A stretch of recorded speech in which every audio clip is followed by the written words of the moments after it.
My name is Brianna Scott, and this is my co-host Zoe. We are Static Colors.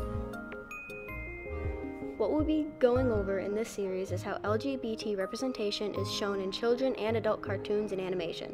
Why is this so important, and what's queerbaiting in TV shows? So, when you think of cartoons, what's the first thing to come to mind? Is it a story, mindless animation for toddlers, or does one of your favorite TV shows pop up in your head? There are thousands of different kids shows around the world, in America, in China, Japan, animes. The options are limitless. Now, in the last 10 years, a lot of shows, mainly kids shows, have shown LGBT representation in them. Now, a lot of really good examples are from DreamWorks and Disney, Nickelodeon, the big companies. Star versus the Forces of Evil. This show came out around 2014, I'm pretty sure. 2014 and ended in 2018. 4 seasons, amazing show, very complex characters, very fun-loving characters. And in this show, Disney Channel has far moved on from Gravity Falls with their little tippy-tap and the gay agenda. Where they don't care. Like, this show came out, a few years later, and they were more comfortable. Other cartoons, like Steven Universe, came out in 2013, which was a year after Gravity Falls came out, and Cartoon Network is a competing company with Disney Channel. So it's not because of the competition, but that it is a little bit of a reason why they did it. Which, again, like I backtracked, Steven Universe is like the gayest show I've ever seen. Amazing show, but very, very, very gay. It's amazing. It strives to be on the gay agenda. It does. But Star vs. the Forces of Evil, it's kind of like a little sister show to the anime Sailor Moon, which it was very, hardcore referenced from because the creator of the show was a big fan of that. Just like Steven Universe. You're right. The creator of I used to watch the show and I never caught up on that until now. Yeah, it was a lot of Sailor Moon. Wait a minute, you're right. There was a lot of Sailor Moon references. But, girls confess crushes on other girls, no difference in boys, same-sex couples, or in the back. They were very bold about it. Yeah, oh yeah. They very explicitly, these characters are in a relationship, or these characters like each other. It was very more explicit than it was a couple years back. Yeah, and again, but they weren't boom in your face, this person is saying I'm gay. They would show gay couples or queer couples in the background. It wouldn't be main characters, it would be background characters, hugging or kissing or walking together in the hallways of the school or at school dances and that kind of stuff. But one of the main characters, Marco Diaz, he is a cis hetero, which is cisgender. He was born male. He identifies as male, heterosexual, straight dude. Wears red hoodies, is very masculine, but he has no problems with putting on a wig, putting on a dress, and acting as a princess. He has this nickname, Princess Turdina. Do you remember that? Queen! She is a queen. He's such a queen. I think definitely a lot of reactions I've seen to that online still to this day were very, polar opposites. But, I don't know, I feel it was kind of in the step in the right direction with giving representation. Yeah. Especially as it was presented because Marco was so sure of his gender and the way he was. Yeah, he didn't question anything, He basically broken all the different stereotypes of boys wearing skirts or acting feminine or putting on face masks and makeup and how straight guys are ew, that's gay. He has no issue with that. He doesn't, there was no problems arose in the show. They're just kind of okay, Marco's wearing a dress, cool. Like, they didn't... It didn't feel mean-spirited. It wasn't a mean-spirited joke. Yeah. In any sense. It was just like, oh, this character's wearing a dress. Okay, that's fun. He challenged the stereotypical boy roles. He loves cooking, he likes dressing up as a princess, and he loves going on adventures with the other main character, Princess Star. And he doesn't mind how girly it gets. Like, it doesn't change anything. Which I think... What a queen! Disney's Channel really evolved within those few years with that. And again, it wasn't overwhelmingly like them saying, hey, I'm gay, or hey, I like feminine things. Like, they're not overwhelmingly like putting it out there, you know, like it's not in your face. Which I really... Subtlety is definitely key to the storytelling of LGBT couples, I believe. Yeah, because which in another show that we'll tackle in a little bit is definitely one of my favorite representations. Mm-hmm. See, if you like try to push it, like try to force it, it doesn't look natural, you know? Which, yeah, boys... It's like, oh, look at this! We're so inclusive! We're so inclusive! You love these characters. It doesn't feel natural. Yeah, it doesn't feel right.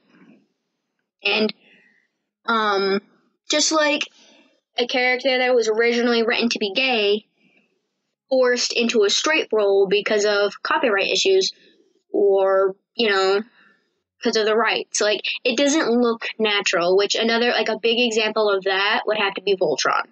Voltron Legendary Defender. The reboot of the 80s, the cartoon Voltron Defender of the Universe that was aired in 1984. Now, back in the 80s, there was absolutely no representation of gays. Or the queer... There were no gays. Very much none. And probably the reason was that it was the time period. There wasn't, you know, it was still illegal in the United States to get married to the same sex. It was very different. Now, the reboot... Right, no one really knew about it. It wasn't culturally accepted more as it is today. Right. Now, Voltron, with copyright issues, there's a difference between Voltron, Legendary Defender, and She-Ra, the Princess of Power. I can actually compare these. Both original shows came out in the 80s, where there was very, very, very little people of color and no LGBT representation in either shows, and they both came out in the 80s. Now, both of those shows got a reboot, but there's a difference between the two. You'd think, you would have the same amount of rights with both shows, right? No. You know how She-Ra and the Princess of Power is an amazing show, where basically they reimagined the entire storyline, almost all the characters, to make them, a lot of them were either lesbian or transgender or queer, and they gave the characters a more diverse, you know, like people of color and such, which they did do the same thing with Voltron, but a little bit differently, because She-Ra never got any second or third reboot. It was 80s to 2018. Straight up, there was nothing in between. But the problem is with Voltron has a bit more of a complex history. Voltron, Defender of the Universe, was originally, in the 1970s, was called Go Lion. It was an anime in Japan. Poorly written. Completely different from what it is. Oh yeah, big time. They added animation cells. It was a lot different. But it was originally called Go Lion. America was like, ooh, that's cool, let's change it into something completely different, to sell toys, which originally cartoons in the 80s, they were meant to sell toys, they were just one big commercial. So they didn't really care about there were actually laws prohibiting how much merchandising could be shown in shows. Yeah. Before then, and then once that stopped, show after show hit the airways, like, it was crazy. And then you saw all the toy line opportunities, and the Voltron then was part of that craze. Yeah, it was mainly just like Transformers, G.I. Joe, He-Man, like those were pretty much just 10-minute long commercials. So they didn't really focus on the storyline or how the characters look or how the voice actors sounded like, all that fun stuff. And they just cared if it was controversial or not. No, because if it's actually, controversial, it's not gonna sell. Yeah, but like, okay, does this toy look cool? Can this be put in a TV show? Okay, cool, sell it. Pretty much that. My Little Pony was a big one too. But we're getting off track. Voltron went through several reboots before the 2016 reboot. So copyrights and infringement and all like the rights of all that stuff, they all got mixed up, and the original creator of Go Lion not too happy about that. They made a 2007 reboot. No, it was the 1987, the original, made a 1998 reboot, 2007, and 2011. Or 2007, and it aired until 2011. So there was 3 other reboots before Legendary Defender. So the rights were all over the place. Right. Who owned which character, who owned toy franchise, Yeah. Which the big, what is it called? Industry, the toy industry. It was a big issue with when Laura Montgomery, I wouldn't say creator, but she's one of the biggest writers for the Legendary Defender, the 2016 reboot, and she couldn't get the rights to how the characters work. She could change how they looked, their voice actors, their backstories and stuff, but she couldn't really change much about like their sexuality and stuff. Like she had to keep them almost she had to keep them almost exact to the original, except for 2 characters, which was Princess Allura. They changed her into a person of color simply because all the past, they changed Princess Allura and Hunk into people of color with darker skin, different this is just a draft. So ethnicities. Thank you. No problem. But they were able to change that just because all the past reboots didn't have almost any representation. And they were able to change... Right, it was kind of one note. Yeah. But they were able to change Pidge as well into... Technically, they didn't change Pidge.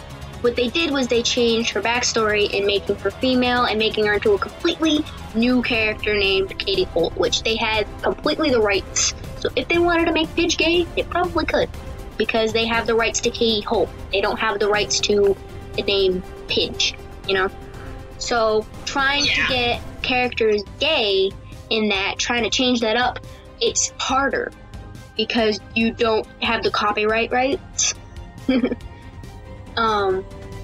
They didn't have the permission. The copyrights? Yes. Yeah. Thank you. It's late at night. I'm tired. No problem. I do believe that was a step in the right direction, even though, again, with another thing, a lot of the shows, I probably stated before, a lot of the shows were held back by a lot of copyright companies. Mm-hmm. So already, when it hit the airways, people were like, oh, this is different. And it was a selling point. Yeah. But the big toy industry that owned the original Voltron and all the other Voltrons before that, they weren't given... DreamWorks was not given the rights. Now you're thinking, oh, well, what about Shiro? He's gay. They could change his sexuality. Why can't they do it to the rest of the characters? Shiro didn't exist. Shiro is a completely new character, which originally, in the original Voltron, there was a side character that appeared in 2 episodes named Sven, which is Shiro is based, referenced from. But Shiro is a completely new character. His entire existence and timeline and, identity doesn't exist whatsoever in any of the reboots and the original. So they could change... That's why they had the rights to him. Yeah, that's why they could change whatever they wanted with him. And people are like, oh, you queer-baited. It's like, no, they just didn't have the rights to it. So DreamWorks couldn't give Montgomery the green light. They just couldn't. They legally could not. And they didn't have the profit and the money to buy it. It was too late. They couldn't buy it. It was legally impossible, which like 99.9% of the Voltron fans don't know that. They have no idea about the copyrights. They just think, oh, Laura Montgomery bought Voltron. She owns it now. She could do whatever she wants with it. Which, that's not the case. Or, oh, DreamWorks bought it. I actually... I'm sorry. Yes, I was actually part of this group who believed that Voltron queerbaited. Which they didn't. Especially after... Which they didn't. Which now I do realize that. It was towards the end of the show airing that I realized that, and my opinion on it completely changed. Yeah. And I think my opinion changed. Do you mind if I spoil this? No, I'm putting a spoiler warning at the beginning of this. So go right ahead. Oh, thank God. Because Shiro was revealed to have a lover before he went off into space. Mm-hmm. And it was later revealed that he passed away. I don't remember the exact specifics of how he passed away. He blew up. But... That's right to the point. Yep, he was fighting the Galra, and one of the Galra shot a bomb at his ship, or plane, or fighter jet, or whatever, and he combusted and blew up. So... He blew up. He didn't get much screen time. It was definitely a big selling point of why people were so quick to hate on the show, because it was, well, he had a lover, but he's dead. Thanks for queerbaiting. But the very last scene of the very last season, the very last episode, yep, it was like, of Shiro getting married to a new lover. Yeah. Like, I think what they did with that... Obviously was a male. Yeah. But, like, I think why they did that was because, one, the story, and it shows, like, you can't promise anybody anything. Like, yeah. Shiro thought he was still alive, and that shows, like, heartbreak, and he misses his lover. That happens in real life.